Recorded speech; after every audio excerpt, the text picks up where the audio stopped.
តាអ្នកធ្លាប់មានអារម្មណ៍ថាជីវិតដូចជាការរត់ដេញចាប់ផ្សាយអញ្ចឹងពួកយើងគ្រប់គ្នានឿយហត់ធ្វើការសពគ្រប់បែបយ៉ាងដើម្បីស្វែងរកតែសេចក្តីសុខហើយស្អប់ខ្ពើមសេចក្តីទុក្ខតែសេចក្តីសុខដែលយើងខំស្វែងរកបាននោះវាខ្លីហើយលះដូចជាអន្ទះបាញ់អញ្ចឹងដែលគ្រាន់តែមួយប្រព្រឹត្តភ្នែកសុខនោះក៏លាយបាត់ទៅសល់តែទុក្ខហើយយើងក៏រស់នៅក្នុងភាពងងឹតវេទនាលើដើមថ្ងៃនេះខ្ញុំចង់នាំអ្នកទាំងអស់គ្នាឲ្យមកស្គាល់មុខពិតរបស់សេចក្តីសុខបោកប្រាស់คล้ายគ្រាន់តែជាការលួងលោមបោកបញ្ឆោតចិត្តពួកយើងឲ្យវល់ជាប់នៅក្នុងវដ្តដាក់នេះហើយវែងមុខរកការពិតដែលមានតែទុក្ខគឺទុក្ខតែមួយគត់ដែលព្រះសម្មាសម្ពុទ្ធទ្រង់ឲ្យឈ្មោះថាទុក្ខសច្ចៈដែលជាការពិតតែមួយគត់ចម្បងបំផុតបើសិនបើអ្នកកំពុងតែគិតថាជីវិតគឺជារបស់ដ៏ប្រសើរថ្លៃថ្លាស្រស់ស្អាតផូរផង់គួរជាទីស្រឡាញ់ជាប់ចិត្តដិតអារម្មណ៍នោះអ្វីដែលអ្នកនឹងបានស្ដាប់បន្តិចទៀតនេះវានឹងផ្ទុយស្រឡះពីការគិតរបស់អ្នកវានឹងធ្វើឲ្យអ្នកមើលឃើញពិភពលោកមួយនេះក្នុងរូបភាពផ្សេងហើយនឹងធ្វើឲ្យអ្នកចង់រត់ចេញពីគុកឥតចិញ្ចាំងមួយនេះឲ្យកាន់តែលឿនបំផុតតោះយើងមកចាប់ផ្ដើមដឹងពីរឿងដែលគួរឲ្យសង្វេគដំបូងបំផុតគឺជាតិបិទុក្ខាតើអ្នកនៅចាំបានទេការគៀអ្នកនៅក្នុងពោះរបស់ម្ដាយត្រូវបានគេសង្កត់នៅក្នុងពោះហើបរះរួចវាដូចជាគុកងងឹតមួយវិនាទីដែលខ្ទប់បិទដង្ហើមតាមទ្វារចេញពីពោះម៉ែប្រកបទៅដោយការឈឺចាប់នោះគឺជាការចាប់ផ្ដើមនៃការដាក់ទោសទរណកម្មដំបូងមកអស់ហើយបន្ទាប់មកទៀតហ្នឹងគឺជារាបិទុក្ខាសំបីតែការចាស់ជរាក៏ជាទុក្ខដែររាល់ថ្ងៃរាល់ពេលដែលអ្នកឆ្លោះកាញ់ចក់មើលឃើញខ្លួនឯងអ្នកដឹងទេថាសែលរបស់អ្នកត្រូវបានស្លាប់គ្រប់វិនាទីកលេចមើលទៅរូបរាងកាយភាពវ័យក្មេងស្រស់ស្អាតប្រែប្រួលទៅជាចាស់មានរូបអាក្រក់ជ្រាវជ្រួញស្បែកធ្លាប់តែតឹងណែនប្រែคล้ายទៅជាយាជ្រួញមើលលែងយល់ហើយប្រៀបបាននឹងផ្លែឈើអាលួយពេលវេលាលែងត្រឹមតែជាតនិចនីលកាទៀតហើយតែពេលវេលាវាប្រៀបដូចជាសត្វកាយសាហាវមកតបាក់ស៊ីរាងកាយទំពាស៊ីកម្លាំងកំហែងរបស់ពួកយើងលេបយកម្ដងតិចរហូតដល់ថ្ងៃមួយរាងកាយរបស់យើងណាដែលយើងធ្លាប់ស្រឡាញ់ហ្នឹងរាងកាយជាទីស្រឡាញ់របស់យើងคล้ายទៅជាភារៈដ៏ធ្ងន់ធ្ងរធ្វើឲ្យយើងហ្នឹងធុញទ្រាន់ស្អប់ខ្ពើមសំបីតែខ្លួនឯងក៏ស្អប់ខ្លួនឯងដែរបន្ទាប់មកទៀតហ្នឹងគឺមរណៈបិទុក្ខាតើណាមិនខ្លាចស្លាប់ដូច្នេះសេចក្តីស្លាប់ក៏ជាទុក្ខដែរអ្នកសាកសម័យមើលដល់វិនាទីនៃដង្ហើមចុងក្រោយមុននឹងដល់សេចក្តីស្លាប់សាកមើលចិត្តវេទនាភាពដូចជាសត្វត្រីដែលត្រូវគេបោះឡើងមកលើគោកខំប្រឹងប្រែសក្រែងនានាផ្កាច់ពេញលើដីការឈឺចាប់ពាសពេញរាងកាយការប្រះចាករាងកាយជាទីស្រឡាញ់ការប្រះចាកមនុស្សជាទីស្រឡាញ់របស់របរទ្រព្យសម្បត្តិជាទីស្រឡាញ់មានផ្ទះមានសម្បែងលុយកាក់មាសប្រាក់របស់សំខាន់ក្នុងជីវិតដែលយើងខំប្រឹងបដូរជីវិតទៅខំស្វែងរកយកវាមកទុកសន្សំថែរក្សាការពារពេញមួយជីវិតហើយវាត្រូវឃ្លាតចាកអំពីរបស់ទាំងអស់នោះញាតិទាំងអស់នោះមនុស្សជាទីស្រឡាញ់ទាំងអស់នោះនេះគឺជាសច្ចធម៌ដែលគ្មានណាម្នាក់អាចកិច្ចវេះបានឡើយត្រូវតែជួបទាំងអស់គ្នាសំបីតែស្ដេចមន្ត្រីសទ្ធារាជអ្នកមានអ្នកក្រហ្នឹងក៏សេចក្តីស្លាប់មកទំពាស៊ីអ្នកគ្រប់គ្នាហ្នឹងដោយភាពស្ងៀមស្ងាត់បំផុតប៉ុន្តែមិនតាន់អស់ឡើយទេនៅមានទុកដ៏អាកំបាំងមួយទៀតដែលមានភាពល្អិតមើលមិនឃើញភាពដូចជាមជុលរាប់ម៉ឺនចាក់ចូលសាច់យើងគ្រប់វិនាទីអញ្ចឹងគឺសោកៈបរិទេវទុក្ខៈតមនោសៈឧបាយាសៈដែលសងំកប់យ៉ាងជ្រៅបំផុតនៅក្នុងចិត្តរបស់យើងទាំងអស់គ្នាហ្នឹងធ្លាប់យំតតកាំងទឹកភ្នែកអត់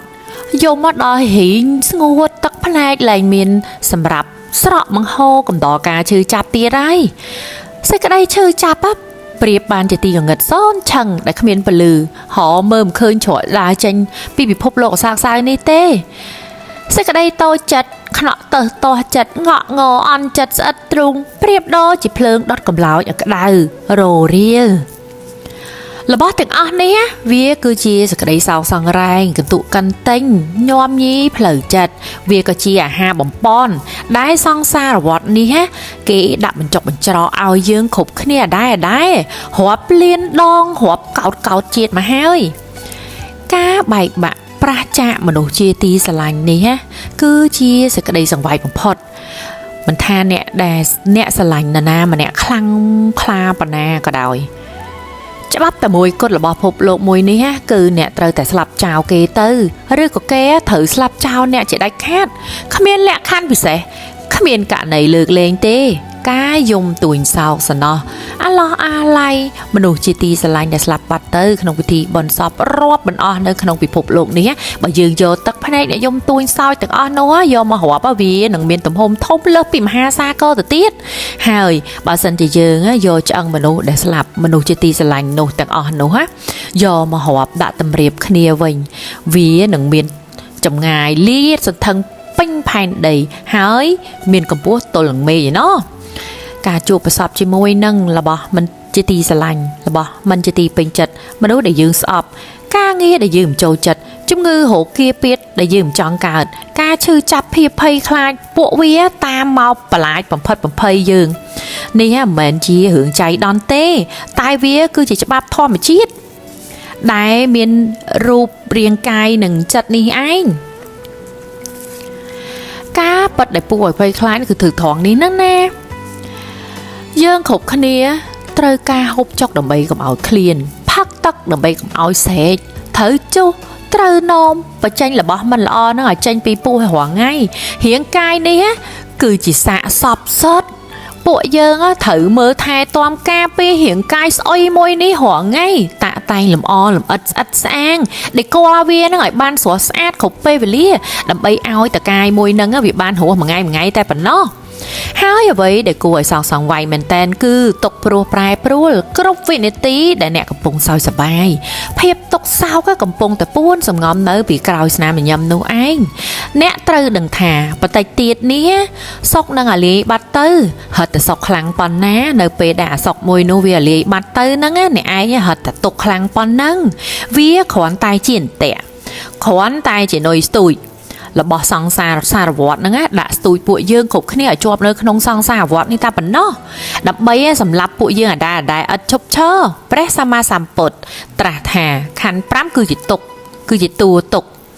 រាងកាយនេះចិត្តនេះមិនមែនជារបស់យើងទេ